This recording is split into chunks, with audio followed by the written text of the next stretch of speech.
사도행전 강의 84탄이고요. 제목은 로마 시민권. 사도행전 22장 22절에서 30절까지 보겠습니다. 사도행전 22장 22절부터 30절까지 같이 한 목소리로 읽도록 하겠습니다. 시작.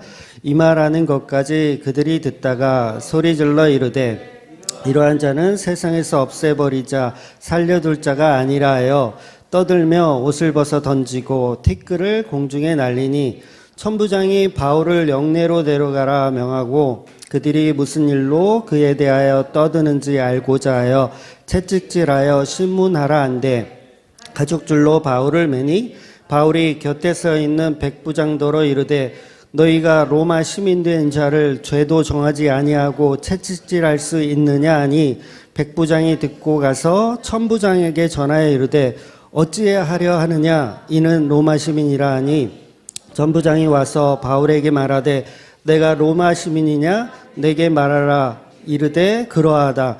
천부장이 대답하되 나는 돈을 많이 들여 이 시민권을 얻었나니 바울이 이르되 나는 나면서부터라 하니 신문하려던 사람들이 곧 그에게서 물러가고 천부장도 그가 로마 시민인 줄 알고 또 그 결박한 것 때문에 두려워하니라.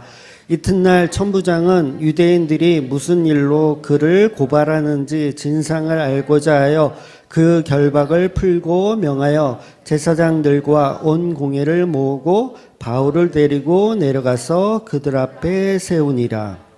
아멘. 네, 지금 이제 바울이 유대인들 앞에서 성전 모독을 했죠. 바울이 유대인들 앞에 성전 모독을 하고 신성 모독을 했어요. 이 두 가지 모독은 유대인들에게는 가장 혐오스러운 모독이기 때문에 즉결 심판이 가능한 제목입니다. 그래서 지금 이제 로마 군인들이 지키고 있기 때문에 바울을 죽이지 못하는 거지, 그렇지 않은 상황이면 이제 이 유대인 법에 의하면 얼마든지 죽여도 되는 겁니다. 그런데 바울이 말하는 본문 설교의 그 내용들이 우리가 지난주, 지지난주 계속해서 보고 있지만 그 설교의 내용들이 사실은 예수님이 전부 이렇게 하셨던 말씀이거든요. 그래서 나를 본 자가 곧 하나님을 보았다. 이런 얘기를 예수님이 하셨거든요. 나를 본 자가 곧 하나님을 보았다. 이게 무슨 말이에요? 내가 하나님이라는 얘기거든요. 그리고 또 사마리아와 땅끝까지 이르러 내 증인이 되라고 얘기했어요. 그러니까 유대 땅을 벗어난다는 얘기를 한 거예요. 유대 땅을 벗어난 것. 그러니까 예수님은 이미 성전 모독도 하셨고 신성 모독도 하셨고 또 유대인을 뛰어넘는 그런 복음에 대한 이야기까지 하면서 이제 모독이란 모독은 사실 예수님이 다 먼저 하신 거죠. 그러니까 유대인들은 예수님을 죽였던 것처럼, 스데반 집사를 죽였던 것처럼 지금 바울을 동일하게 죽이려고 하는 것입니다. 그래서 천부장은 바울이 이렇게 죽어버리면, 매맞아 죽어버리면 소동의 진위를 알 수가 없잖아요. 무슨 일로 이렇게 죽었는지 알 수가 없어요. 천부장은 이제 보고를 해야 되기 때문에 그래서 황급하게 바울을 이제 영내로 이제 끌어가게 됩니다. 영내로 끌어갔다는 얘기는 쉽게 얘기해서 그냥 부대 안으로 그 로마 부대 안으로 이렇게 데려갔다는 얘기예요. 그런데 천부장은 이제 바울의 설교를 못 알아듣거든요. 지금 왜냐하면 바울은 유대인들에게 아람어로 설교를 한 거예요. 히브리 말로 이렇게 설교를 했기 때문에 천부장이나 백부장은 못 알아듣습니다. 무슨 얘기를 했는지. 그런데 바울이 막 이야기를 하다가 중간에 막 사람들이 막 흥분하는 거예요, 지금. 그러니까 지난주까지 말씀 딱 끝나자마자, 끝난 것도 아니죠. 그냥 막 하고 있는 중에 갑자기 막 유대인들이 막 흥분을 하는 상태가 되는 거예요. 그러니까 이 천부장이 생각할 때는 뭔 얘기인지 모르겠지만 아무튼 바울이 되게 큰 잘못을 했나 보다.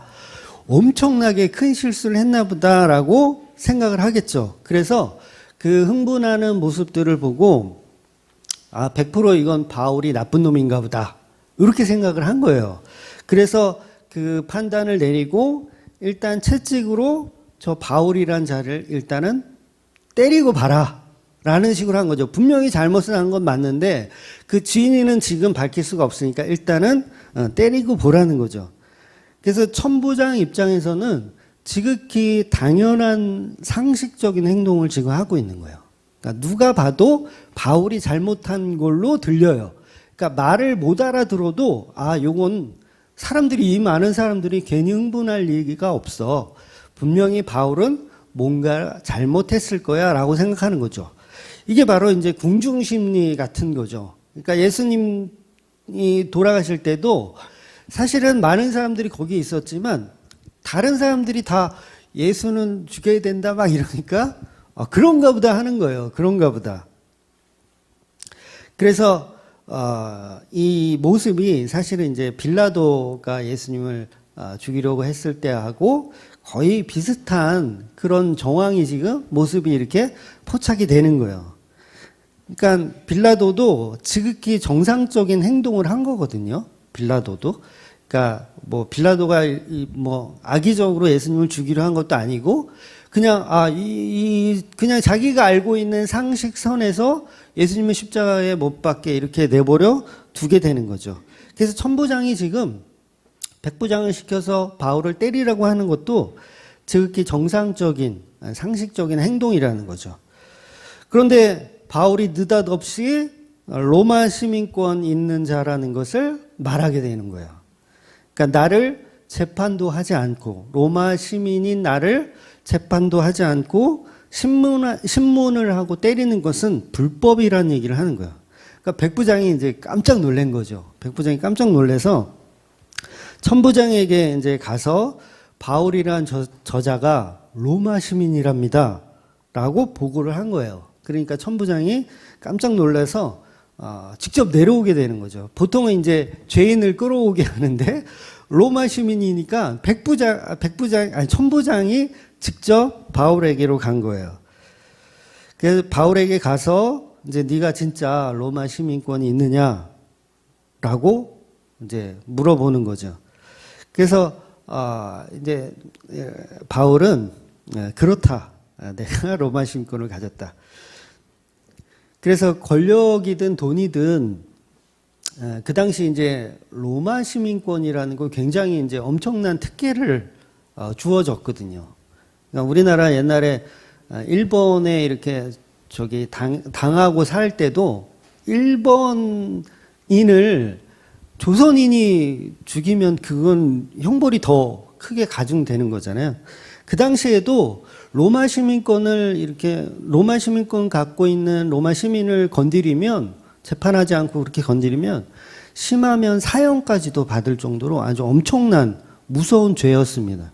그러니까 당연히 지금 백부장과 천부장은 두렵게 된 거예요. 이게 사실이면 큰일 날 일을 지금 한 거죠. 그래서 이 천부장은 로마 시민권을 이제 바울에게 물어보기를 나는 솔직히 돈 주고 샀다. 돈을 많이 주고 샀는데 당신도 돈 주고 샀느냐라고. 이게 모습을 보니까 바울은 좀 없어 보이잖아요. 좀 허름하고 좀 빈티나 보이는데 이거 돈 주고 살 것 같지도 않고 그래서 물어본 거예요. 그랬더니 이 바울은 나는 태어날 때부터 나면서부터 이미 로마 시민이었다라는 거죠. 그래서 이 천부장은 이제 한마디로 이제 바울에게 이제 다시 보는 기회가 된 거예요. 그동안은 그냥 죄인으로만 봤는데 뭔가가 있겠구나라고 보기 시작하는 거죠. 그래서 천부장은 공정한 재판을 시작을 하기로 마음속으로 이제 결정을 한 거예요. 그래서 정치적인 범죄자가 아니라면 처벌하면 안 되거든요. 정치적인 범죄자면 물론 로마 시민권이 있어도 얼마든지 이렇게 처벌할 수 있지만 그게 아니라면 석방해 줘야 돼요. 안 그러면 자기가 오히려 이게 큰일 나는 거죠. 자기가 오히려 감옥에 가는 상황이 되는 거죠. 이 내용이 이제 오늘 우리가 읽은 본문의 줄거리입니다. 그래서 그 야고보서 2장 1절에 보면 우리가 율법을 잘 지키다가 한 가지를 이렇게 잘 못 지켰어요. 그러면 이 깜빡하고 다 지켰는데 깜빡하고 하나 못 지키면 모든 율법을 다 어긴 거로 법적으로는 그렇게 된다라고 야고보서에는 그렇게 단호하게 표기되어 있거든요. 저와 여러분이 살면서 한 번쯤 실수를 하잖아요. 한 번도 나는 실수 한 적이 없다. 그런 분이 없잖아요. 누구나 다 실수를 해요. 인간은 크고 작은 실수들을 하기 마련입니다. 실수 없이 산다는 것은 불가능하죠. 그러니까 컴퓨터가 여러분 흔히 이제 컴퓨터는 실수를 안 한다. 컴퓨터는 거짓말을 안 한다. 그런데 여러분 컴퓨터도 거짓말하고요. 컴퓨터도 실수가 있고 오류가 있습니다. 그러니까 옛날에 그 흑백 테레비 여러분 다 기억나시죠? 다 연배가 저보다 위이신데 흑백 테레비. 테레비가 잘 안 나오면 어떻게 하죠? 한 대 딱 때리면 또 잘 나와요. 그래서 또 안 나오면 또 한 대 때리면 또 잘 나오고. 이게 우스갯소리 같지만 굉장히 일리가 있는 그 방법이거든요. 왜냐하면 요즘 제품들은 그러면 안 돼요. 요즘 제품들은 견고하게 잘 만들기 때문에 그러면 안 되는데 옛날 제품들은 이 접촉 불량이 좀 많았어요. 그러니까 회로들이 접촉하는 게 이렇게 좀 이렇게 그 냉댐이라 그래서 이게 접촉이 잘 안 되고 그런 제품들이 꽤 많이 있었어요. 지금은 모든 PCB 기판이 다 코팅이 돼가지고 그런 일이 별로 없는데 그때는 그런 게 많아서 때리는 경우가 있었습니다. 그래서 왜 그 자동차 급발진 그거 믿으세요? 안 믿으세요? 자동차 급발진. 그러니까 그게 이제 두 분류로 이렇게 나누잖아요. 급발진은 있을 수 없는 일이다. 컴퓨터는 절대 속이지 않고 오류가 없다라고 주장하는 사람들이 있고, 그러니까 뭐 사람이 그러니까 브레이크를 밟아야 되는데 착각해가지고 엑셀을 밟았다. 뭐 그래서 급발진이라고 상상하는 것이다라고 주장하는 사람들이 있어요. 물론 그런 경우도 이제 없지 않아 있겠죠. 그런데 전자제품을 조금 이렇게 공부해 본 사람이라면, 제가 뭐 아주 전문가는 아니지만 전자제품을 조금 공부해 본 사람이라면 급발진이 가능하다는 걸 인정하게 돼요. 왜냐하면 저도 사실은 전자기기 기능사를 갖고 있는 전작가 출신이거든요.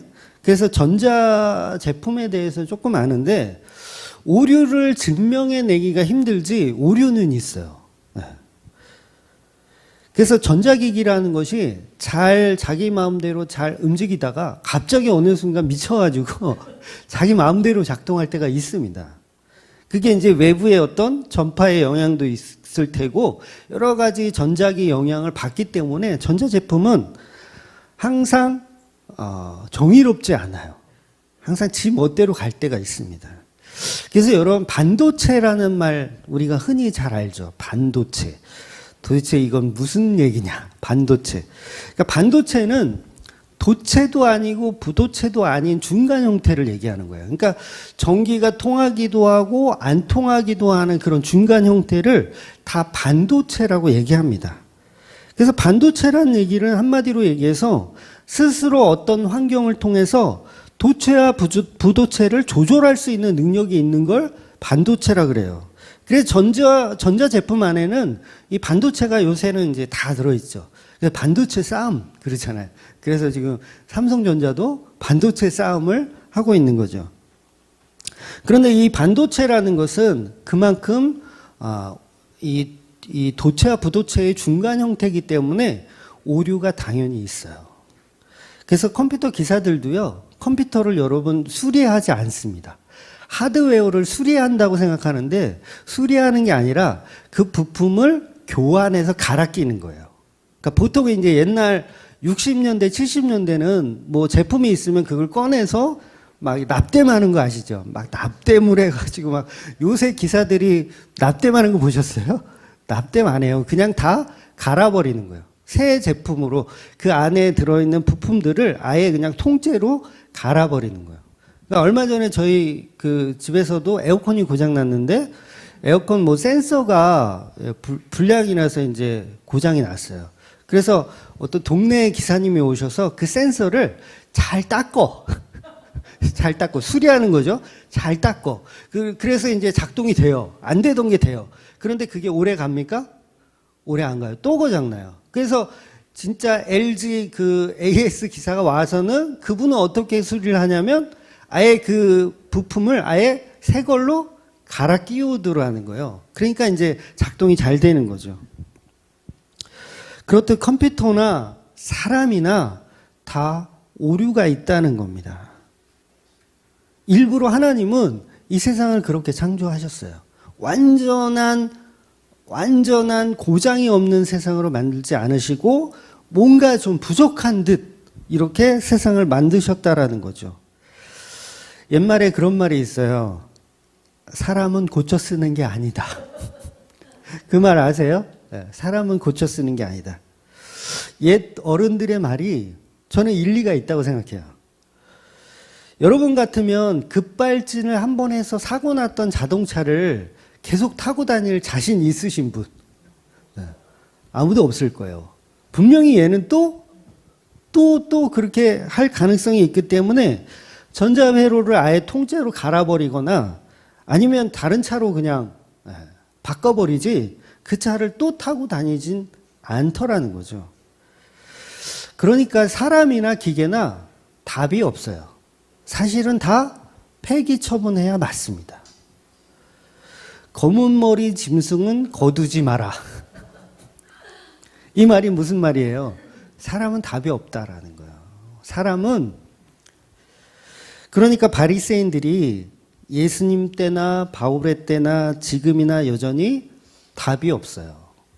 하나님 앞에 여전히 자기의 우월함을 증명해내려고 하고 자기의 오류 없음을 증명해내려고만 하는 거죠. 그러니까 법적으로 못 이기니까 떼를 쓰는 거예요. 법적으로 못 이기니까. 그래서 인간을요, 하나님이 고쳐 쓰시는 게 아닙니다. 여러분, 변화된다는 그 개념이 옛날엔 이렇는데 하나님이 고쳐서 좀 쓴다, 요 개념이 아니고요. 기독교는 그 대상을 완전히 죽여버리십니다. 완전히 죽여버리시고 새롭게 만드시는 거예요. 요 개념인 거예요. 근데 우리는 자꾸 교회를 다니면서 고쳐 쓰는 개념을 계속 들어요. 그러니까 예수 믿었으면 네가 변화돼야지. 예수 믿었으면 네가 뭐 윤리적으로 도덕적으로 더 이렇게 더 하려고 노력해야지. 이런 얘기를 듣지만 사실은 그 얘기의 본질은 뭐냐면 죽어야 된다는 거예요. 죽어서 새롭게 갈아버리는 거예요. 새 걸로 갈아버리는 거예요. 그래서 재창조란 얘기를 제가 자주 사용하는 겁니다. 죽여놓고 구원시키는 게 바로 십자가 복음입니다. 인간은 아무리 99가지 율법을 지키면서 착하게 살아도 죄의 본질을 해결하지 못해요. 죽어야 끝납니다. 예수님을 못 알아본 것만으로도 사실은 율법 지킴이 완전하지 못했음을 증명해내거든요. 바리새인들이 다 율법 다 지켰다고 막 하잖아요. 근데 그걸 뭘로 증명해내냐면 너희가 다 지켰다고 하지만 그거 못 지킨 거야 라고 최종적으로 증명해내는 게 바로 십자가 사건인 거예요. 십자가 사건 앞에서는 다 예수님은 십자가에 못 박는 자들로 폭로가 되어지는 거죠. 그래서 인간의 율법 지킴은 사실은 무용지물이라는 거죠. 그러니까 수능 만점자만 들어가는 대학이 있다고 친다면 하나 틀린 사람이나 100개 틀린 사람이나 둘 다 탈락이에요. 못 들어가요. 땡 탈락이에요. 그러니까 예수님의 십자가 앞에 죄인이라는 것이 폭로당한 모든 인간들은 못 들어가는 거죠. 하나님 구원에 참여를 못하는 거죠. 그래서 모든 인간은 율법의 본질인 하나님 사랑과 이웃 사랑의 결정판인 예를 들어서 모세오경을 율법을 다 지켰다고 하지만 결국은 못 지키게 되는 거죠. 그 율법은 오직 하나님께서 오직 예수 그리스도께서 홀로 다 이루시는 겁니다.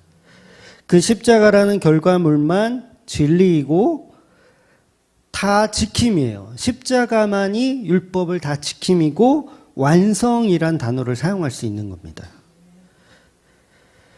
그런데 율법을 잘 지킨다고 하는 인간들이 그 십자가라는 결과물을 전부 못 알아봤기 때문에 모든 인간들은 율법으로는 땡탈락인 거예요. 아무리 율법을 다 지켰어도 십자가라는 마지막 문제에서 모든 인간은 다 틀린 겁니다. 십자가 앞에서 다 틀린 거예요. 그래서 복음서가 우리에게 전하고 싶은 핵심이 그거거든요. 인간은 소경이다. 인간은 못 알아본다. 그게 복음서의 핵심이에요. 인간은 예수님을 못 알아보고 십자가에 죽이더라. 요거 소경. 그리고 예수님을 사랑하더라도 예수님을 사랑한 사람들 있잖아요. 예수님 제자들이라든가 아니면 마리아들도 예수님을 사랑했어요. 십자가 앞에서 눈물 흘리면서 통곡하고 그랬어요. 그랬지만 이 마리아들도 예수님을 사랑했지만 십자가가 구원이라는 것은 몰랐어요. 십자가 구원이라는 것은 몰랐어요. 사도 요한도 마찬가지죠. 사도 요한도 거기까지는 몰랐어요. 끝까지 십자가 곁을 지킨 사도 요한도 몰랐었다는 거죠.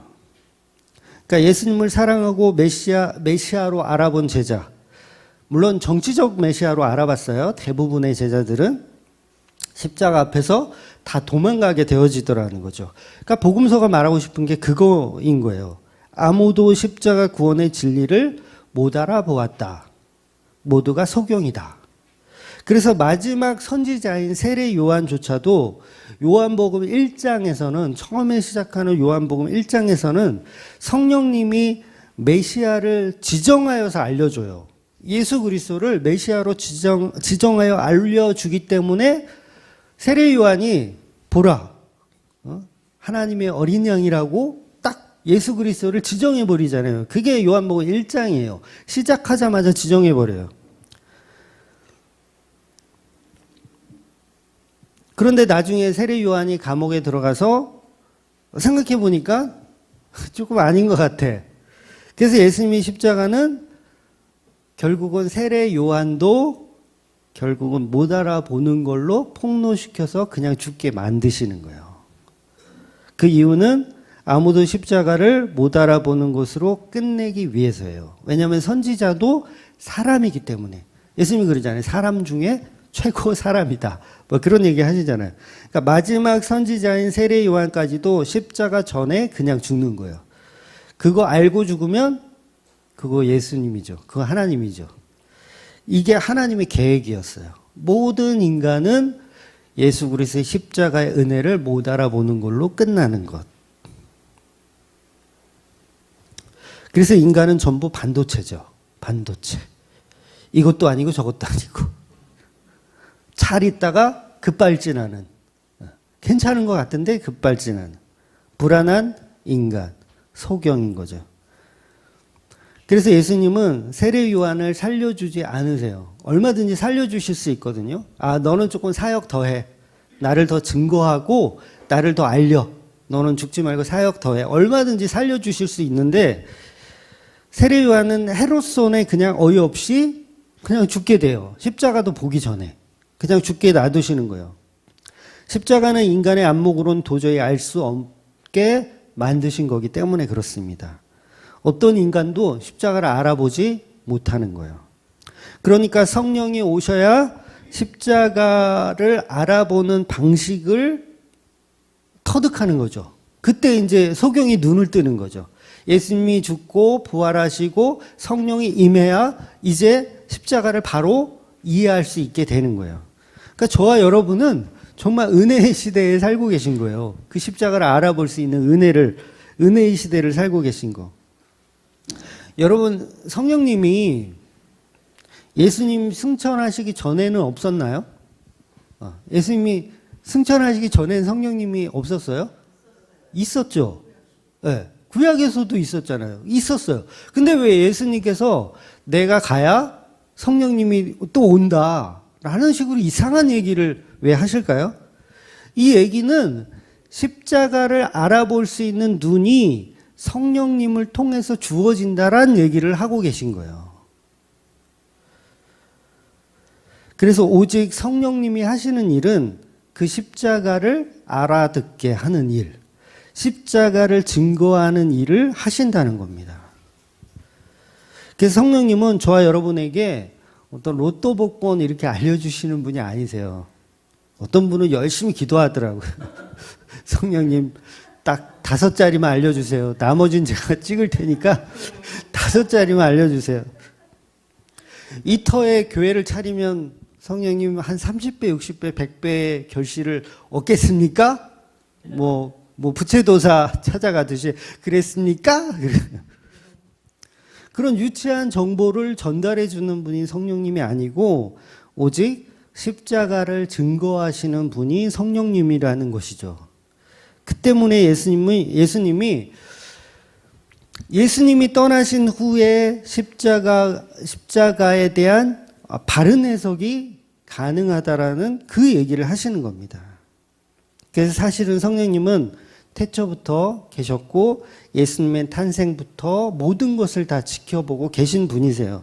예수님이 승천하는 날까지 지금도 저와 여러분에게 함께 하시는 분이 바로 삼위격의 성령님이십니다. 요한일서 5장 6절 한번 볼게요. 시작. 이는 물과 피로 임하신 이시니 곧 예수 그리스도시라. 물로만이 아니요 물과 피로 임하셨고 증언하는 이는 성령이시니 성령은 진리니라.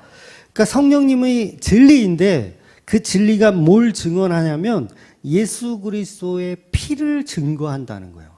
그러니까 성령님은 로또 번호를 알려주시는 분이 아니라 예수 그리스도의 피를 증거하시는 분.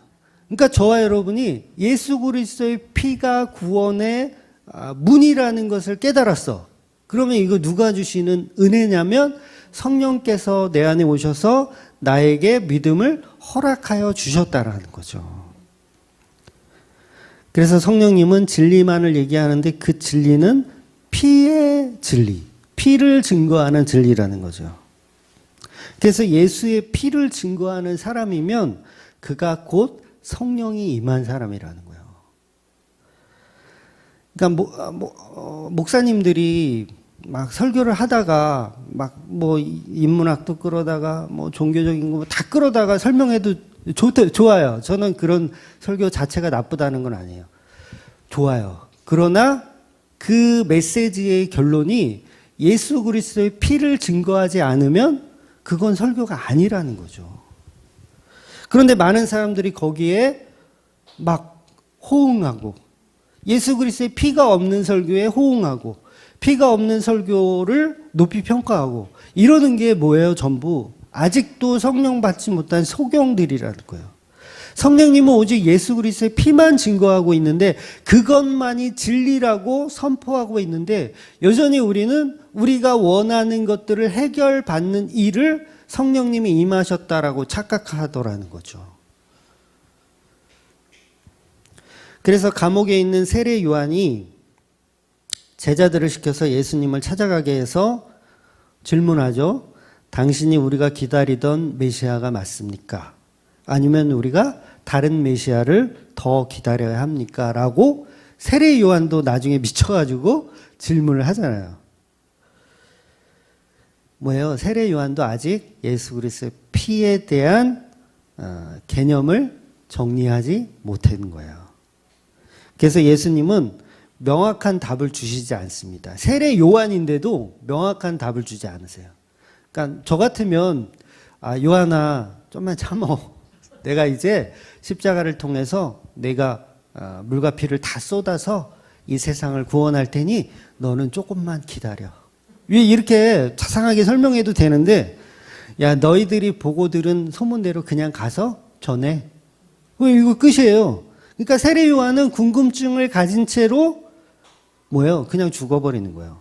궁금증을 가진 채로 죽어버리는 거예요. 십자가를 못 보고 그 십자가를 증언하는 성령의 일을 못 보고 그냥 죽는 거예요. 왜냐하면 좀 전에도 말씀드렸지만 선지자도 사람이기 때문에 십자가의 반전을 미리 알고 있으면 안 되는 것입니다. 어떤 이들은 그래서 세례 요한이 믿음이 흔들렸다, 이렇게 주장하는 사람들이 있거든요. 신천지도 아마 그렇게 해석하는 걸로 아는데, 세례 요한이 믿음이 흔들려서 배도했다. 그건 맞구나. 신천지 맞구나. 배도했다. 이렇게 해석하는데, 배도한 게 아니라 선지자의 역할까지, 거기까지 딱 하고 그냥 죽게 놔두신 거예요. 세례 요한은 자기가 할 일을 완전히 다 마치고 죽는 겁니다. 그래서 세례 요한은 진짜 선지자였어요. 진짜 선지자. 100% 십자가 은혜는 인간에겐 비밀이기 때문에 먼저 죽었을 뿐입니다. 들어도 알 수 없고 보아도 보지 못하는 것. 이게 바로 십자가의 비밀이라는 거죠. 그러니까 예수님이 십자가에 관한 이야기를 사실은 수없이 했어요. 복음서에도 보면 간혹 나오거든요. 니고데모 때도 십자가에 대한 이야기를 미리 했거든요. 니고데모 만났을 때가 3장인데, 요한복음 3장인데, 거기서도 십자가 이야기를 한다고요. 내가 광야에서 들림을 받은 것처럼, 뱀이 들림을 받은 것처럼 들려야 하리라. 이미 다 얘기하셨어요. 그리고 옥합을 깨뜨린 그 여인도 예수님의 죽음에 대해서 미리 알고 뭐예요? 향유와 옥합을 깨뜨리면서 준비했잖아요. 그러니까 어느 정도는 알 수가 있지만 십자가가 죽음의 은혜라는 것까지는 몰랐다고요. 죽어야 된다라는 거는 몰랐던 거죠. 그러니까 모든 제자가 다 몰랐던 겁니다. 그래서 사람 중에 최고라는 이보다 큰 자가 없다라는 칭찬을 받은 게 바로 세례 요한이 있더라는 거죠. 그 세례 요한을 칭찬한 이유는 세례 요한이 실패자라면 예수님이 왜 칭찬을 해줘요? 세례 요한, 배도자. 그러면서 혼내야지. 왜 제자들에게 세례 요한의 제자들이 돌아간 다음에 세례 요한을 칭찬해 주냐고요. 사람 중에 최고다. 저런 선지자를 본 적이 없다. 이렇게 얘기하는 거예요. 선지자 중에 최고, 정말 자기 사역을 충분히 해낸 선지자다. 이렇게 예수님이 칭찬해 주신단 말이에요. 그러니까 어린 양을 증거한 선지자거든요. 어린 양을 증거한. 근데 너무 많이 알면 천국으로 데려가는 거예요. 너무 많이 알면 천국으로 데려가는 거예요. 그래서 유일하게 그 십자가를 제일 먼저 알아본 인물이 있어요. 그 인물이 누구냐면 무슨 세례 요한도 아니었고 마리아도 아니었고 아무도 아니었어요. 누구였냐면 바로 강도였어요. 예수님과 함께 십자가에 달렸던 강도만 유일하게 예수님의 십자가가 곧 구원이라는 걸 다 죽게 된 상황에서, 그래서 그 강도는 다리가 꺾여서 죽어요. 예수님과 같은 날 거의 같은 시간대에 죽는 거예요. 바로 그 구원받은 강도가 모든 성도의 대표적인 모습입니다. 그러니까 평생을 소경으로 살다가 죽는 순간에 복음을 깨닫는 것처럼 저와 여러분이 그렇게 소경으로 사는 거예요. 소경으로 살다가 복음을 만나면 그때서야 비로소 눈이 열리는 거죠. 그래서 그 예수님을 향해서 이제는 나의 모든 죄를 내려놓고 오직 예수 그리스도의 인한 삶으로 바뀌더라는 거죠. 그 저와 여러분 강도예요. 강도. 오류가 있는 강도. 이 십자가야말로 그래서 복음의 시작이라고 하는 겁니다. 그러니까 십자가 이전에는 복음, 이 기쁜 소식을 모르는 것이고 십자가로 다 이루셨을 때 드디어 완전한 복음이 시작되는 겁니다. 그 복음의 소식을 강도가 처음 듣고 죽는 거예요. 이것이 복이라고 성경은 말하고 있습니다. 처음에는 강도도 예수님을 알아보지 못하고 같이 욕을 했어요. 우편강도 좌편강도 같이 예수님을 욕했어요. 그러나 성령의 감동으로 인해서 예수님이 메시아라는 것을 알게 됐고, 그리고 그 십자가가 진정한 구원임을 알게 되는 것이죠. 그래서 성도만 이 복음을 알아듣게 되는 겁니다. 그렇게 모든 구약의 인간들은 십자가를 못 보고 죽는 것입니다. 니고데모도 제가 지난주에 말씀드렸지만 예수님이 메시아라는 사실은 요한복음 3장에서 알아들어요. 와서 이제 확인하고 가요. 아, 저분이 메시아구나라는 건 확인하고 가지만 십자가의 방식은 몰라요. 십자가의 방식은 모릅니다. 십자가의 방식은 나중에 예수님이 십자가에 죽으시고 부활하시고 성령님께서 임하셔야 그때서야 비로소 알게 되는 거예요. 그 십자가는 오직 하나님과 성령님, 예수님만 알고 계신 구속사의 다 이루심에 대한 1급 비밀이에요. 1급 비밀. 고린도전서 2장 11절 볼게요. 시작. 사람의 일을 사람의 속에 있는 영 외에 누가 알리요? 이와 같이 하나님의 일도 하나님의 영 외에는 아무도 알지 못하느니라. 그러니까 하나님이 하시는 일, 즉 십자가의 구속사는 아무도 모르는 거예요. 인간은 모릅니다. 그러면 여기서 문제. 천사는 알까요? 천사는 알까요? 네, 문제. 네, 맞아요. 천사도 몰랍니다. 천사도 몰라요. 천사도 몰라야 돼요. 왜냐하면 사탄도 원래 천사였는데 타락한 거잖아요. 그래서 이 구속사에 대한 십자가의 은혜의 비밀은 천사에게까지도 비밀입니다. 그러니까 천사들도 무슨 일인지 모르고 그냥 시키는 대로만 하는 게 천사예요. 그래서 하나님은 인간을 더 사랑하실까요? 천사를 더 사랑하실까요? 인간을 더 사랑하세요. 인간. 정확하게는 성도죠. 성도를 더 사랑하십니다. 천사보다. 그러니까 천사들은 그냥 시키는 일만 하는 일종의 도구들이고 정말 사랑하는 대상은 성도라는 거예요. 그래서 이 십자가의 은혜에 대한 보완은 철저합니다.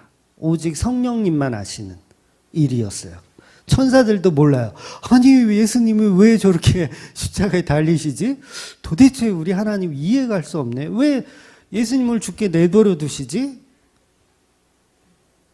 그런데 그게 바로 반전이었다라는 거죠. 십자가의 죽음이 진정한 승리라는 것은 그래서 아무도 모르는 겁니다. 오직 삼위격의 하나님만 알고 계신 반전의 십자가입니다. 그래서 복음도 성도만 이해하게 돼요. 세상 사람들은 십자가에 죽은 사람을 왜 믿는지 도저히 이해를 못해요. 세상 사람들은 성인들이 여러 명 있는데 뭐 3대 성인, 4대 성인 여러 명이 있는데 뭐 소크라테스야 뭐 말도 잘하고 뭐 그랬고 뭐 공자나 뭐 석가모니나 다 훌륭한데 아니 예수님은 실패자잖아.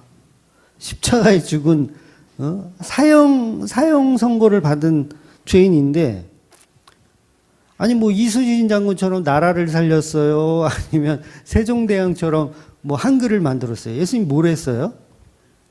그냥 십자가에 죽었어요. 그냥 일종의 박애주의자. 그냥 가난한 사람 도와주고 병든 사람 도와주고 뭐 그러다가 이 유대인들한테 맞아 죽은 어떤 사람을 왜 그렇게 신봉하는지 이해를 못한다고 세상 사람들은 그렇게 주장을 하죠. 그래서 막 개독들이다 저다 이렇게 난리를 치는데 그들에게는 복음이 허락되지 않은 겁니다. 누가복음 8장 10절 볼게요. 시작. 이르시되 하나님의 나라의 비밀을 아는 것이 너희에게는 허락되었으나 다른 사람에게는 비유로 하나니 이는 그들로 보아도 보지 못하고 들어도 깨닫지 못하게 하려 함이라. 그러니까 죄인들은 저와 여러분에게는 놀라운 은혜의 반전이지만 그러니까 죄인들인 저와 여러분에게는 이 말씀이 놀라운 은혜의 반전이지만 십자가의 이 기쁜 소식 복음으로 우리는 이해할 수 있지만 다른 사람에게는 전혀 열려있지 않은 공간이라는 거예요. 그래서 십자가의 은혜를 선물이라고 성경이 이야기하는 겁니다. 뜻하지 않았던 반전의 선물. 에베소서 2장 8절을 볼게요. 시작.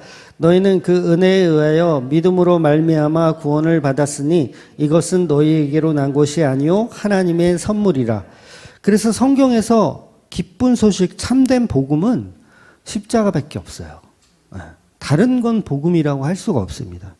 그래서 본문에서 바울이 채찍에 맞지 않는 기쁜 소식이 하나 등장하는데 그게 뭐냐면 이제 로마 시민권이라는 거예요. 로마 시민권이 지금 괜히 심심해서 등장하는 게 아닙니다. 이게 굉장한 메시지를 갖고 있거든요. 그러니까 바울이 로마 시민권이 없었다면 로마로 안 들어갔을 가능성이 크죠. 물론 하나님이 다른 사람을 통해서 뭐 하셨겠지만 지금 바울의 입장에서 우리가 보자면 바울이 로마 시민권이 없었으면 로마까지 들어가기 힘들었어요. 아마 지금 유대 땅에서 그냥 죽었을 겁니다. 근데 로마 시민권이 있기 때문에 로마까지 들어갈 수 있는 발판을 마련하는 게 바로 로마 시민권이거든요. 안 그랬으면 저와 여러분에게까지 복음이 전달되지 않았겠죠. 물론 다시 말씀드리지만 다른 사람을 통해서 했겠지만 이 바울을 통해서는 이제 우리가 복음을 듣기는 힘들었다는 거죠. 그만큼 이 로마행은 굉장히 중요한 지금 상황인 겁니다. 그동안 우리가 사도행전을 보면서 바울이 1차 여행부터 3차까지 우리가 다 보았고 지금 보는 게 이제 4차 여행을 시작하는 그 과정을 지금 보고 있거든요. 근데 이 사도행전 자체는 로마로 가는 과정까지만 보여주고 끝나요. 그러니까 로마에 들어가서 뭐 사역을 어떻게 했고 뭐 서신서는 어떻게 썼고 이런 구체적인 내용들이 없어요. 그냥 사도행전은 로마행으로 가는 것으로 그냥 끝납니다. 그러니까 역사서는 신약의 역사서는 복음서를 제외하면 사도행전 한 권밖에 없거든요. 그러니까 이게 일리가 있어요. 일리가 있는 게 뭐냐면 성경은 우리한테 천국의 소망에 대한 설명을 해주려고 하는 거거든요. 천국의 소망에 대한 거. 그래서 본문에서 등장하는 로마 시민권은 단순히 바울이 채찍에 맞기 싫어서 이거 피하려고 등장하는 도구가 아니에요. 그러니까 많은 사람들은 이제 바울이 그래서 이제 너무 이 건강상의 문제로 이제는 로마 시민권을 꺼냈다. 좀 편히 가고 싶어서 뭐 그렇게 이해하시는 분도 계신데 아닙니다. 지금 이거는 천국을 상징하고 싶은 모형으로 성경이 등장하고 있는 거예요. 그러니까 마치 출애굽한 이스라엘 백성들이 광야에 살다가 요단강을 건너서 가나안을 정복하는 도구로 등장하는 것처럼 이 시민권이 로마 시민권이 등장하는 거예요. 그러니까 로마 시민권 때문에 천부장의 태도가 달라지거든요. 어떻게 해서든지 바울을 보호하여 로마로 복음이 들어가게끔 하는 도구로 로마 시민권이 등장하는 거예요. 그러니까 구약으로 치면 이걸 이제 언약이라고 하는 거거든요. 약속. 그러니까 광야에서 가나안까지 갈 수 있는 언약이 뭐예요? 언약? 그게 하나님과의 이스라엘 백성과의 언약이잖아. 그러니까 바울과 예수님과의 언약 그러면 이게 바로 로마 시민권이라는 거죠. 이 로마 시민권이 있기 때문에 내가 너를 이방 종교로 들어갈 수 있는 이방인 땅에 복음이 들어갈 수 있는 사람으로 선택했던 이유가 되는 거죠. 그래서 이 로마 시민권은 언약에 대한 복음을 설명하기 위해서 등장하는 겁니다. 바울이 채찍을 몇 번을 맞아요? 무지하게 맞아요. 무지하게 맞아요. 고린도후서 11장에 보면 40에 하나 감한 매를 무려 5번이나 맞았다고 증언하고 있거든요. 그러면 매를 맞을 때마다 로마 시민권 보여주면 되잖아요. 그렇잖아요. 매를 맞을 때마다 로마 시민권 보여주면 매를 안 맞을 텐데 로마 시민권을 그동안 안 꺼냈어요. 여기에는 메시지가 있는 거예요. 성경이 우리에게 주고 싶은 메시지가 있는 거예요. 유럽이나 소아시아도 전부 로마의 식민지이기 때문에 로마 시민권만 있으면 돌 맞을 일도 없고 채찍에 맞을 일도 없어요. 아니 채찍을 무슨 5번이나 맞을 필요가 뭐가 있어요. 그때마다 이거 보여주면 되는데. 그런데 바울은 사역하면서 인간적인 행동들은 일부러 내려놓으려고 노력을 한 겁니다. 그래서 그 대표적인 예가 이제 2차 전도 여행 때 바나바하고 싸웠던 행동이 있잖아요. 바나바하고 막 대판 싸웠던 그게 이제 작용을 해서 마가를 버리고 바울은 로마 시민권이 있는 신라를 택하잖아요. 그래서 그때만 해도 이 로마 시민권을 이용하는 것을 이제 좋아했어요, 바울은. 이게 사역에 도움이 될 거라고. 그런데 그 이후에 바울이 회개를 하고 그건 의미가 없구나. 그래서 로마 시민권을 그동안 안 꺼냈어요. 한 번도 안 꺼냈습니다. 꺼내질 않았어요. 그러니까 바울과 신라가 그 감옥에 가서 두드러 맞잖아요. 그 옥중에서 막 박수치고 기도하고 그랬던 사건 아시죠? 그때도 그 간수장의 집으로 올라가서 피를 닦아내는 장면이 성경에 기록되어 있거든요. 피를 아픈 상처를 닦아냈다. 그 뭐예요? 엄청 두드러 맞은 거예요. 그럼 그때는 왜 로마 시민권을 안 꺼냈죠? 그때는 안 꺼냈어요. 이미 그때는 인간의 방식을 포기했던 상태이기 때문에 안 꺼냈어요. 그래서 바울은 인간의 힘, 인간의 방식을 자랑하지 않았어요. 그동안은. 그래서 그동안은 어떤 것도 꺼내지 않았는데 희한하게 22장에서는 로마 시민권을 꺼내요. 그뿐이 아니고 뭘 또 꺼내는지 아세요? 내가 가말리엘 문화에서 공부했다라는 학벌까지 꺼내요. 이거 사실 난제예요. 그래서 많은 신학자들이 또 이제 난제. 왜 바울이 그동안은 로마 시민권도 숨기고 있었고 자기의 학벌도 자랑한 적이 없는데 22장에서는 모든 걸 다 지금 꺼내고 있느냐? 요거예요. 난제. 근데 지금까지 우리가 성경을 쭉 사도행전을 보았지만 전혀 난제가 아니죠. 왜냐하면 로마라고 하는 그 목적지에 가기 위한 수단으로 작용되어져야 하기 때문에 필요한 거예요. 그래서 빌립보서 3장 20절에 보면 바울이 이런 말을 합니다. 20절 시작. 그러나 우리의 시민권은 하늘에 있는지라 거기로부터 구원하는 자 곧 주 예수 그리스도를 기다리노니. 그러니까 진정한 시민권은 로마 시민권이 아니라 하늘의 시민권이라는 것을 바울은 알고 있어요. 네, 바울은 알고 있어요. 그런데 오늘 본문에서는 이 말씀과 전혀 다르게 로마 시민권을 짜잔 하고 보여주더라는 거죠. 마치 십자가 복음을 잘 아는 바울이 21장에서 정결 예식을 하는 것과 동일한 난제예요. 그렇잖아요. 그때도 우리가 난제로 봤잖아요. 정결 예식을 왜 할까? 그냥 싸우지 또. 또 싸우지 막 승질 내지. 왜 승질 안 내고 정결 예식을 그냥 할까? 오늘도 그냥 채찍에 맞지. 왜 로마 시민권을 왜 꺼낼까? 그런데 오늘 본문이 그냥 복음을 설명하려고 하는 의도가 있는 거예요. 그러니까 본문은 바로 십자가 복음이라는 반전을 설명하고 있는 겁니다. 아무도 못 알아듣는 십자가 복음의 반전의 방식을 설명하는 내용이에요. 그러니까 정결 예식으로 바울이 재판을 받았지만 죄 없는 것으로 드러나죠. 우리가 그동안 봤잖아요. 정결 예식을 사실은 유대인이 망쳐놨죠. 바울은 하려고 했고, 더군다나 로마 시민권이 있는 자로 오히려 죄를 물으려 했던 백부장과 천부장에게 죄인을 만들어버리는 역전의 카드가 뭐예요? 로마 시민권이에요. 그러니까 성경이 의도하는 건 뭐냐면 바울 말고 모든 사람은 다 죄인이다. 요걸 폭로해내고 싶은 거예요. 그래서 로마 시민권이 지금 등장하는 겁니다. 그러니까 뭐예요? 천부장이 이 바울을 갖다가 채찍으로 때리면 천부장 죄인 되는 거예요? 안 되는 거예요? 죄인 되는 거죠. 요거를 지금 폭로해내기 위해서 성경에서 지금 바울이 로마 시민권이 등장하는 거예요. 그러니까 바울 말고는 모든 인간이 죄인이다라는 걸 폭로시켜 버리는 거예요.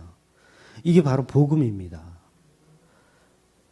십자가로 얻어지는 천국 시민권에 대한 이야기.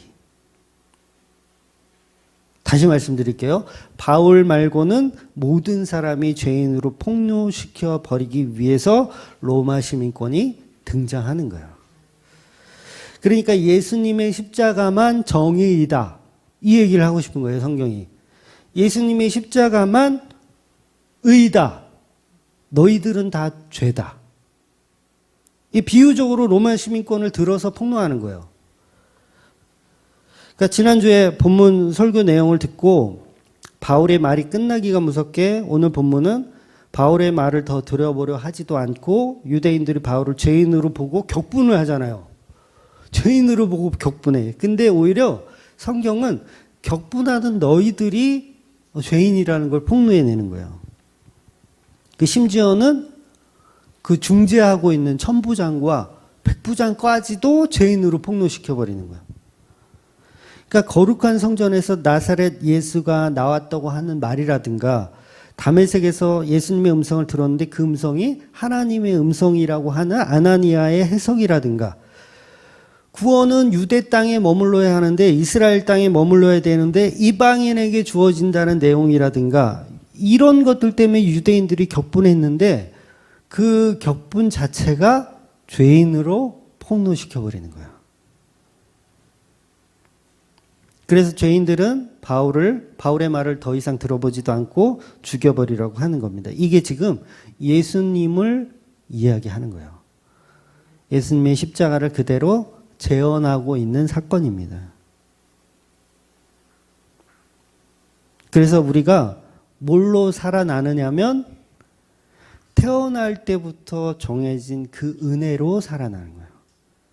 그러니까 천부장이 그러죠. 나는 돈을 주고 샀는데 너도 돈을 주고 샀냐? 그랬더니 바울이 아니라 나는 날 때부터 로마 시민권자였다. 이 얘기가 뭐예요? 성도라는 얘기예요. 성도는 날 때부터 이미 정해진 하나님의 나라의 백성이라는 거죠. 성도라는 구원의 이름을 어떤 노력으로 돈 주고 사는 게 아닙니다. 그러니까 바울은 그냥 로마인으로 그냥 태어났고 정해졌고 로마 시민권을 이미 갖고 있었다라고 이야기하는 거예요. 그러니까 인본주의적인 사고로 보면 이것이 너무 불합리하잖아요. 성도가 이미 결정되어 있대. 태어날 때부터. 야곱은 사랑하고 에서는 미워하고 이미 결정되어 있는 거예요. 뱃속에서부터. 인본주의로 보면 얼마나 불합리합니까? 근데 성경은 지금 일관성 있게 성도는 태어날 때부터 정해졌다라는 메시지를 계속 주고 있는 거예요. 그러니까 저와 여러분이 바울의 상황 앞에서도 지금 죽음의 상황이잖아요. 이 지옥을 견딜 수 있는 거죠. 여러분, 예수를 믿는다고 해서 고통이 한순간에 사라지는 게 아닙니다. 네. 영지주의자들은 보통 고통은 없다. 그냥 즐겨라. 어차피 육신은 더러운 것이니 그냥 육체는 아무것도 아니기 때문에 죄를 그냥 즐겨라. 이렇게 얘기를 해요. 예수님도 어차피 하나님이신데 그냥 껍데기만 이렇게 육체를 껍데기만 갖고 이렇게 고통도 없으시면서 막 아픈 척 막 이렇게 십자가에 달려서 하나님이니까 아프지 않잖아요. 막 아프지 않은 척 막 쇼를 했다. 이게 영지주의적 사상이거든요. 그래서 고통을 즐겨라. 그래서 심한 경우는 영지주의적 사고를 너무 이렇게 신봉하는 사람들은 학교는 다녀서 뭐 하냐? 얘야, 학교는 다녀서 뭐 하냐? 회사는 다녀서 뭐 하냐? 돈은 벌어서 뭐 하냐? 어차피 이 세상은 다 썩어 없어질 것이니 응? 다 포기하고 그냥 오직 주님만. 이게 영지주의적 개념이거든요. 근데 영지주의라는 게 굉장히 포괄적입니다. 굉장히 포괄적이고 영지주의라는 건 어떤 이단인데 그 영지주의 이단이 따로 있는 건 아니에요. 그러니까 영지주의라는 그런 사상이 교회 안에 있는 거거든요.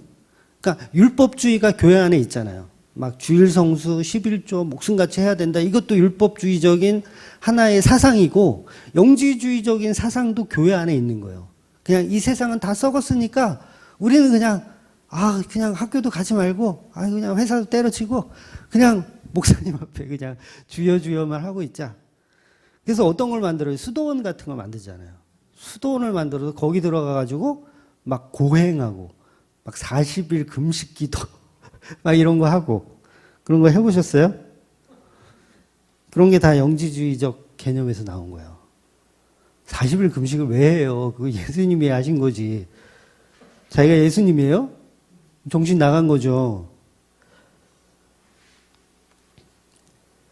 그러니까 나는 천국 가는 거 확실하니까 이 세상 그냥 막 살아도 된다라는 식. 물론 저도 막 살라는 얘기를 하지만 본질이 다른 거예요.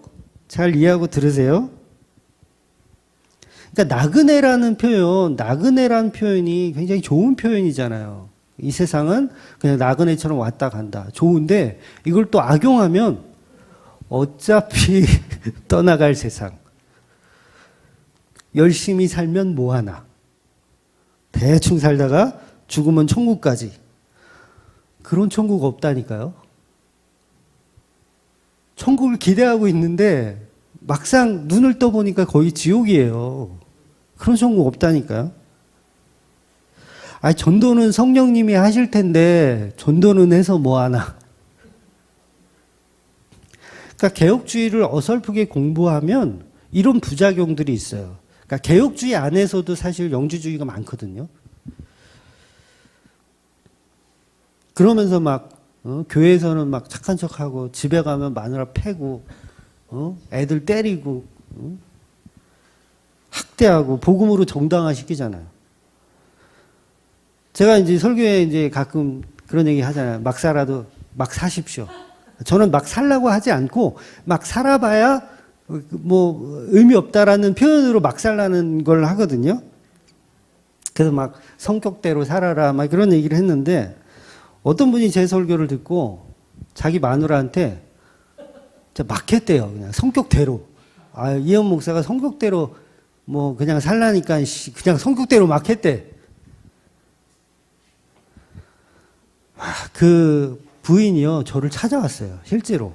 저를 찾아와가지고 도대체 당신은 설교를 어떤 식으로 하길래 우리 남편이 그렇게 변화되질 않고, 더 주맘교회 설교를 듣고 나서 더 성격이 더 지랄같이 됐냐고 따지는 분이 저한테 있었다니까요. 오죽하면 바울이 그런 얘기를 했겠어요. 나를 본받으라. 오죽하면 나를 못 알아들으니까. 바울이 그런 얘기 많이 했거든요. 마치 영지주의적인 이야기들을 바울이 많이 했어요. 바울이. 죄가 더한 곳에 은혜가 깊다. 그거를 그럼 죄를 많이 져야 되는군요. 막 죄를 져. 마누라 패고 막 애들 때리고 나 이만큼 죄를 졌으니까 난 더 은혜 받아야지 막 이렇게. 그러니까 그렇게 이해하는 사람들을 보고 바울이 뭐라 그러는 거예요? 나를 좀 본받으라. 내가 그렇게 설교를 하지만 내 삶을 보면 어디 그러니? 그렇잖아요. 늘 항상 얻어 터지고 사람들한테 맞아 죽고 이 모습을 본받으라는 거예요. 그게 자기를 자랑하고 자기를 드러내려고 하는 게 아니라 오죽하면. 그러니까 초대 교회에서도 이런 영지주의적 사고들이 비일비재했어요. 서신서들을 보면 그런 이단을 경계하는 내용들이 간혹 이렇게 자주 등장을 하거든요. 못 알아듣는 거예요. 그러면서 자기들은 믿음이 최고다, 어떤 경지에 올랐다라고 생각해요. 그 영지주의 쪽 계신 분들이 또 그게 또 있어. 자기는 복음을 많이 한다고 생각해요. 바로 지식으로 믿음을 터득했다라고 생각하는 거예요. 종교적으로 해석해서 부처가 된 거예요. 부처가. 기독교의 부처가 된 거예요. 자기가 부처예요. 이 얘기를 들어보면 기독교식 부처가 되어서 브라만을 깨달았어. 브라만의 경지. 브라만이 뭔지 아세요? 최고의 그 불교의 석가모니보다 더 높은 신이 있거든요. 브라만의 경지에 이르는 거예요. 기독교는요, 어떤 경지에 이르는 종교 아니에요. 바른 복음 여러분 추종하면서 따라다니죠. 막, 응? 제 설교 들으시는 분들도 아마 그럴 텐데, 그 큰 실수하시는, 뭐, 이혜원 목사만 뭐, 진리를 뭐 선포하는 목사, 그거 큰 착각하신 거예요. 아니에요. 기독교는요, 어떤 깨달음의 종교가 아니라 은혜의 종교라는 거예요. 은혜의 종교. 깨달음의 종교가 아닙니다. 그냥 우리는 깨달아서 은혜에 이루는 게 아니라 바닥에서 죽은 상태에서 새롭게 태어나는 거예요. 이게 개념 자체가 달라요. 그래서 죽은 자는 내가 복음 많이 한다고 막 이렇게 잘난 척을 할 수가 없어요. 그러니까 복음 많이 한다고 해서 막 사람들 다 깔보잖아요. 연약한 사람들 다 깔보고, 저것도 몰라? 그러면서. 안식일을 막 지켜, 어떤 사람이. 그러면 잘 가르쳐 줘야 되잖아요. 안식일은 그런 식으로 지키는 게 아니라고. 복음을 먼저 한 선배로서. 그런데 무시해. 저 율법주의자. 응? 이제 거꾸로 막 11조 바치는 사람한테 막, 저런 율법주의자. 네. 잘 가르쳐 줘야죠.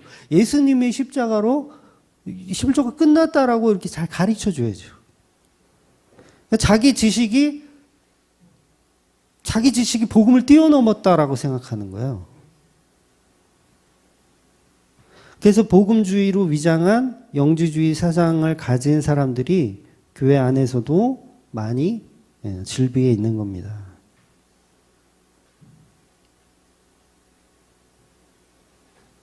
베드로처럼 배신을 해야 구원을 받는다. 이딴 식으로 설교를 하더라고요. 어떤 분은. 베드로처럼 배신을 해야 구원을 받는다. 물론 베드로의 경우는 맞아요. 베드로의 경우는. 그런데 모든 사람이 그런 똑같은 방향성으로 가면 안 되는 거예요. 그걸 성경을 사사로이 푼다라고 하는 거예요. 성도는 콜링하는 과정이 다 다릅니다. 어떤 사람은 베드로처럼 콜링을 하고, 어떤 사람은 사도 바울처럼 콜링하고, 어떤 사람은 또 사도 요한처럼, 또 디모데처럼, 바나바처럼 다 다르게 콜링하는 거예요.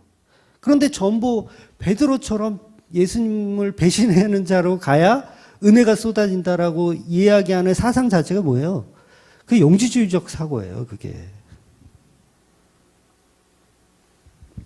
베드로가 성령 받은 이후에 예수님을 배신한 적 있습니까? 없어요. 십자가를 거꾸로 짊어지고 죽을 때까지 예수님을 배신하지 않았어요, 베드로는. 그래서 진짜 복음은요, 고통을 없애주는 게 아니에요. 고통을 없애주는 게 아니에요. 고통 중에 있지만 그 고통을 견디는 게 복음이에요. 물론 사람의 말이라는 게 여러분 고통스럽죠. 잘 즐기십시오. 이렇게 설교는 할 수 있지만 본질이 그게 아니라는 거죠. 그러니까 복음을 안다는 사람들이 너무 쉽게 죄인을 말해요. 예수님 팔고 배신하는 자리로 가자고 말해요. 그런데 여러분 베드로처럼 정말 배신을 해보셨어요? 예수님 부인하고 예수님을 내가 저런 개독의 우두머리 개독의 우두머리는 내가 이런 배도를 해보셨냐고요. 아마 없을걸요. 요즘 세대 분들은 뭐 옛날에 일제시대나 뭐 6.25 때나 그때는 있을 수 있겠지만 아마 지금은 없을 거예요.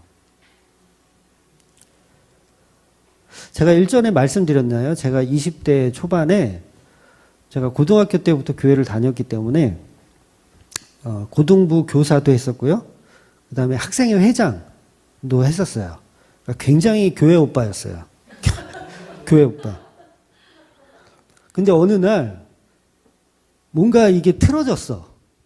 그러니까 내가 원하는 거를 뺏어가셨어. 하나님이. 뺏어갔다고 생각했어.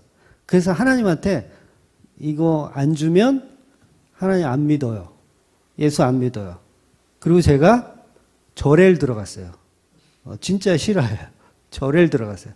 그러니까 6개월 동안 스님하고 포도주 먹으면서 법화경을 논하고요. 그 다음에 그때 이제 불교에 대해서 좀 많은 지식을 좀 얻었는데, 배신한 거죠. 예수님 배신하고 떠난 거예요. 예수님 배신하고 떠났어요. 그러면 그 6개월 동안 제가 자유했을까요? 하루하루가 고통이었습니다. 하루하루가 고통이었어요. 비유가 적절하진 않지만 베드로가 예수님을 부인하고 닭 울음소리를 듣고 나서 하루하루가 고통이었습니다. 그 베드로를, 그 고통 중에 있는 베드로를 앉혀놓고 제가 이렇게 설교를 한다고 한번 생각해 보세요. 베드로처럼 배신해야 은혜가 깊습니다. 그럼 베드로가 뭐라고 할까요? 저 새끼 당장 죽여. 경험하지도 못하고 함부로 입을 놀려? 제가 좀 세게 얘기했나요? 여전히 고통은 고통이라는 거죠. 그러니까 죄를 짓는 게 성도에게는 고통이에요. 절대로 은혜를 포장하지 마세요. 고통을 가지고. 물론 모든 것이 결과적으로는 은혜이긴 하지만 그 과정은 여전히 고통이라는 거죠. 그래서 영지주의자들은 죄를 짓는 것을 은혜로 포장해서 둔갑을 시킵니다. 그래서 세상을 그냥 하찮게 살게끔. 아닙니다. 우리는 죄를 멀리하려고 하는 게 맞아요. 그게 성령이 주시는 감동입니다.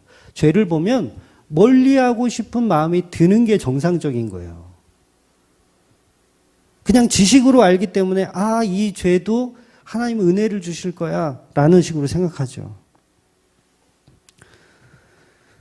성령이 임하면 우리가 어떤 노력을 하지 않아도 물과 기름은 섞이지 않는 것처럼 죄를 보면 거부감이 생기는 게 맞습니다.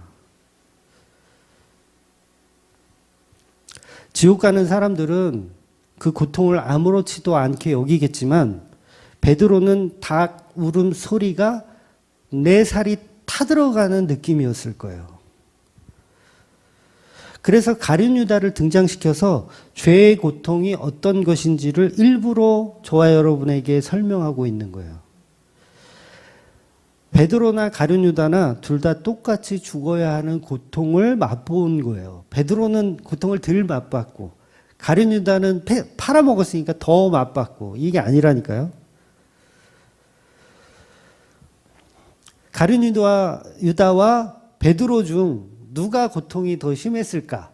물론 이거는 뭐 주관적이긴 한데 전 단언하는데 베드로 쪽입니다.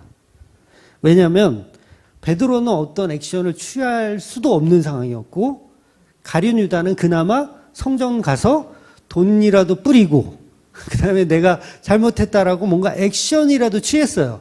스트레스는 좀 풀었어. 근데 베드로는요, 어디 가서 하소연할 때도 없었어요.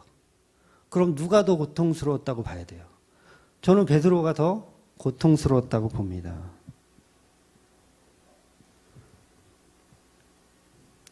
그래서 베드로는 닭 울음소리에 그냥 자기가 죄인임을 알고 통곡하여 울 뿐입니다. 통곡하여 우는데 그 죄가 깊은 곳에 은혜가 깊다, 이런 소리가 들릴까요? 그런데 성령께서는 누구는 살리고 누구는 죽이시더라는 거예요. 그래서 우리는 지식적으로 복음을 이해하고 구원을 이루는 것이 아니라는 겁니다. 소피스트처럼 막 철학적으로 막 설교를 잘한다고 해서 그 고통이 사라지는 게 아니에요. 고통은 여전히 있지만 견디는 것이 성도의 삶이라는 거죠. 말로는 우리가 고통을 기뻐하세요, 즐거워하세요 말하지만 고통은 고통이에요. 예수님이 십자가에서 고통을 즐기셨나요? 예수님이 십자가에서 고통 즐겼어요? 요거 내가 견뎌야지. 즐겨야지.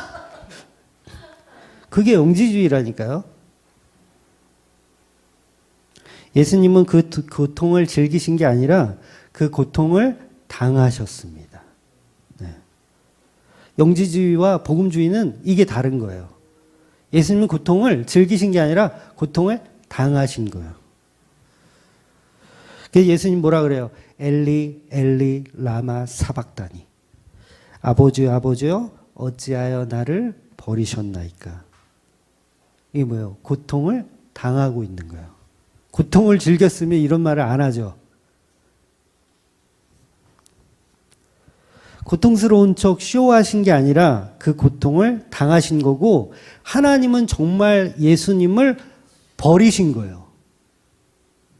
예수님을 그냥 죽였다가 살려야지 이게 아니라 버리신 거라고요. 그냥 죽이신 거라고요. 그러니까 아브라함이 이삭을 번제로 드리려 했을 때 신용만 하면 하나님이 순양을 딱 준비해가지고 딱 해결해 주시겠지, 요 마음으로 했다라고 주장하는 사람이 영지주의라고요. 이해가 되시죠? 이 아브라함은 이삭을 정말 죽인 거예요. 포기한 거예요. 죽인 거예요. 물론 부활의 믿음이 있었다 뭐 이렇게 이야기할 수도 있지만 그건 차지하고, 부활이라는 건 제가 계속 설명드렸잖아요. 그건 모르는 거예요. 인간은 모르는 거예요. 그냥 거기서 끝나는 거예요. 십자가로 끝나는 거예요. 부활까지는 볼 필요가 없어요. 인간에게 주어진 은혜의 영역이 아니에요, 부활은. 그러니까 이 아브라함은 이삭을 죽인 거예요. 죽인 거, 포기한 거예요. 하나님도 예수님을 죽인 거예요.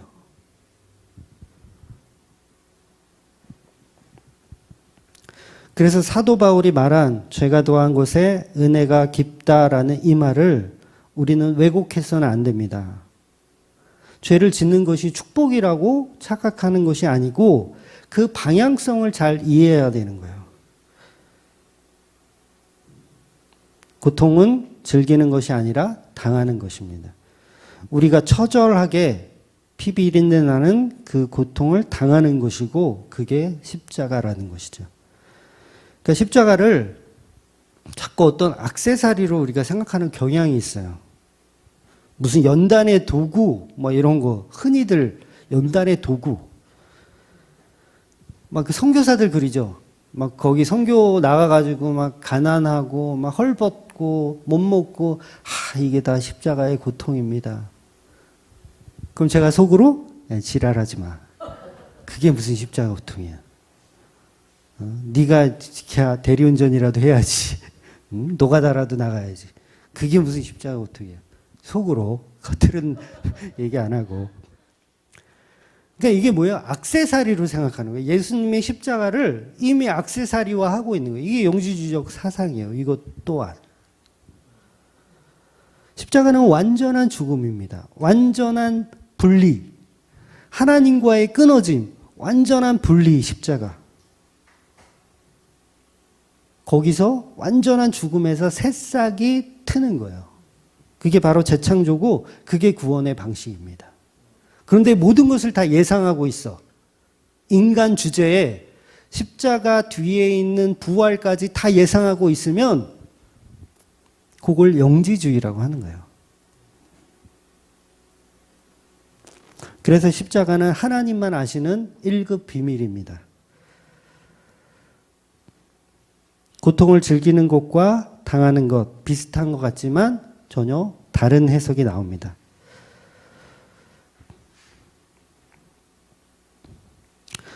그래서 다시 한번 말씀드리면, 인간의 고통을 즐기라는 말이 잘못되었다는 게 아니라, 그런 얘기를 한다고 해서 잘못됐다는 것이 아니라, 그 본질은 십자가의 고통을 견디라는 설명이라는 거죠. 그 본질은.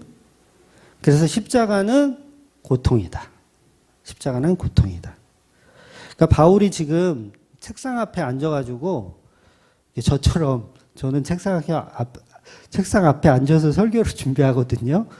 그러니까 저처럼 그렇게 준비하는 게 아니라 바울은 생명으로 준비하는 거예요, 설교를. 자기 삶으로 준비하고 있다고요, 설교를. 그러니까 바울이 한 설교들이 없으면 저는 설교할 수 있을 만한 뭐예요? 가치가 없는 거예요. 제가 무슨 설교를 해요? 바울이 없으면 저는 설교 못해요. 책상머리에 앉아가지고 하나님의 은혜를 어떻게 제가 끄적거리고 이걸 준비합니까? 바울이 그 고통 가운데 쓴 성경을 가지고 하나님의 말씀을 가지고 제가 설교로 대언하고 있는 거예요. 이해가 되시죠? 저는 제 삶을 이야기하는 것도 아니고 성경이 말하고 있는 복음을 설명하고 있는 거예요. 그래서 바울은 자기가 죽인 스데반 그 모습이 자기 자신이 되어 있는 겁니다. 예수님의 십자가가 자기 자신이 되어 있는 거예요. 그래서 갈라디아서에 나오는 내가 그리스도와 함께 십자가에 못 박혔나니 이제는 내가 사는 것이 아니요 내 안에 그리스도께서 사시는 것이라. 이 고백을 할 수 있는 겁니다. 그런데 우리는 이 고백들을 지식으로 자꾸 알려고 그래요. 지식으로. 아니요. 그 삶을 보셔야 된다는 거예요. 이처럼 복음은 죽은 자에게 주시는 시민권의 방식입니다. 죽은 자에게 주는 시민권. 그래서 태어날 때부터 주어지는 방식입니다. 성경은 지금 로마 시민권이라는 도구를 가지고 그래서 복음을 설명하고 있는 거예요. 지옥 가야 할 자, 지옥에 있는 자들을 하늘의 시민권으로 건져내는 방식. 그래서 예수님도 잡혀서 재판받으면서 돌아가실 때 내 나라는 이 세상에 속한 것이 아니라고 말씀하시잖아요. 복음은 이렇게 다른 나라 시민권입니다. 다른 나라 시민권. 유대 땅에 사는 로마 시민권을 유대 땅에 살고 있는 로마 시민권을 가진 자가 사는 방식. 고통의 방식이에요. 저와 여러분이 십자가 복음을 들었다면 이 복음은 예수 그리스도만 할 수 있는 은혜임을 깨닫고 그 십자가 고통을 견디시는 예수님의 피의 은혜로 기억하시는 저와 여러분이 되시기를 주의 이름으로 축원드리겠습니다. 기도하겠습니다.